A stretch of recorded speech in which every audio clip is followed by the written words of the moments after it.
ഫെബ്രുവരി 10 വിശുദ്ധ സ്കൊളാസ്റ്റിക്ക കന്യക. വിശുദ്ധ സ്കൊളാസ്റ്റിക്കയുടെ ജനനം AD 450 ഇറ്റലിയിലെ ഉംബ്രിയ നഗരത്തിൽ നോർച്ചിയ എന്ന സ്ഥലത്തായിരുന്നു. ലോകപ്രസിദ്ധ സന്യാസിയും ആധ്യാത്മിക ഗുരുവുമായ വിശുദ്ധ ബെനഡിക്റ്റ് സ്കൊളാസ്റ്റിക്കയുടെ ഇരട്ട സഹോദരനായിരുന്നു. ഇവരുടെ ശൈശവത്തിൽ തന്നെ മാതാവ് ചരമമടഞ്ഞിരുന്നു. കുലീനനും ഉത്തമ കത്തോലിക്കനുമായിരുന്ന പിതാവ് 2 മക്കളെയും ദൈവ ശുശ്രൂഷയ്ക്കായി വിട്ടുകൊടുക്കാൻ തയ്യാറായി.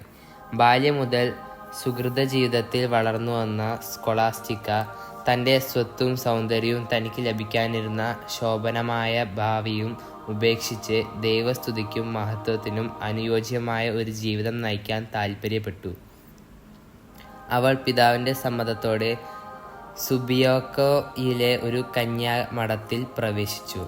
ഈ കാലഘട്ടത്തിൽ ആധ്യാത്മിക പിതാവായി പ്രസിദ്ധി നേടിയ സഹോദരൻ ബെനഡിക്റ്റ് ഇറ്റലിയിലെ മൊന്തേക്കസിനോയിലേക്ക് തൻ്റെ ആശ്രമം മാറ്റി.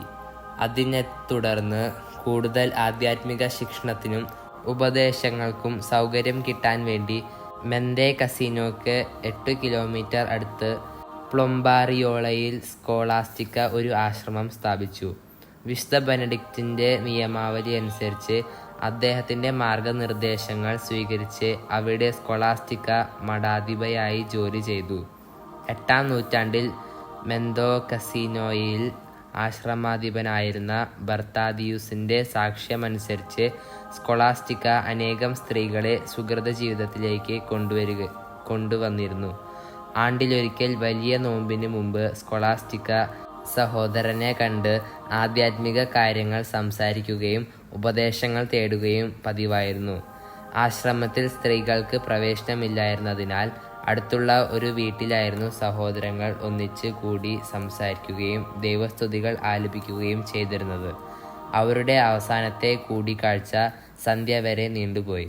ആശ്രമവാസികൾ രാത്രിയാകുന്നതിന് മുമ്പ് ആശ്രമത്തിൽ തിരിച്ചെത്തിയിരിക്കണമെന്ന് അന്ന് നിയമമുണ്ടായിരുന്നു. അതുകൊണ്ട് സംസാരം അവസാനിപ്പിച്ച് ബെനഡിക്റ്റും സഹസന്യാസികളും മടങ്ങാൻ ഒരുങ്ങി. ആ രാത്രി മുഴുവൻ തങ്ങളോടൊപ്പം താമസിച്ച് സംസാരം തുടരണമെന്ന് സഹോദരിയുടെ അഭ്യർത്ഥന നിരസിച്ച ബെനഡിക്റ്റ് കൂടെ വന്ന സന്യാസികളോടൊപ്പം മടങ്ങാൻ തന്നെ തീരുമാനിച്ചു. സ്കൊളാസ്റ്റിക്ക സങ്കടത്തോടെ അല്പനേരം കൈകൂപ്പി പ്രാർത്ഥിച്ചു. അത്രയും നേരം പ്രശാന്തമായിരുന്ന അന്തരീക്ഷം ക്ഷണനേരം കൊണ്ട് മാറി. വലിയ കാറ്റിൻ്റെയും ഇടിമിന്നലിൻ്റെയും അകമ്പടിയോടെ കനത്ത മഴ കോരി ചൊരിയുവാൻ തുടങ്ങി. എന്താണ് സഹോദരി നീ ചെയ്തത്? ദൈവം ക്ഷമിക്കട്ടെ, ബെനഡിക്റ്റ് ഖേദപൂർവ്വം പറഞ്ഞു. ഞാൻ എൻ്റെ സഹോദരനോട് ഒരു കാര്യം ചോദിച്ചു, തന്നില്ല. ഞാൻ സർവേശ്വരനോട് ചോദിച്ചു, അവിടുന്ന് തന്നു, സ്കൊളാസ്റ്റിക്ക മറുപടി പറഞ്ഞു. ആ രാത്രിയിൽ അവർ സ്വർഗ സൗഭാഗ്യത്തെക്കുറിച്ച് വളരെ നേരം സംസാരിച്ചു. രാവിലെ അവർ വേർപിരിഞ്ഞ് അവരവരുടെ ഭവനത്തിലേക്ക് മടങ്ങിപ്പോയി. 3-ാം ദിവസം സഹോദരി മരിച്ചു.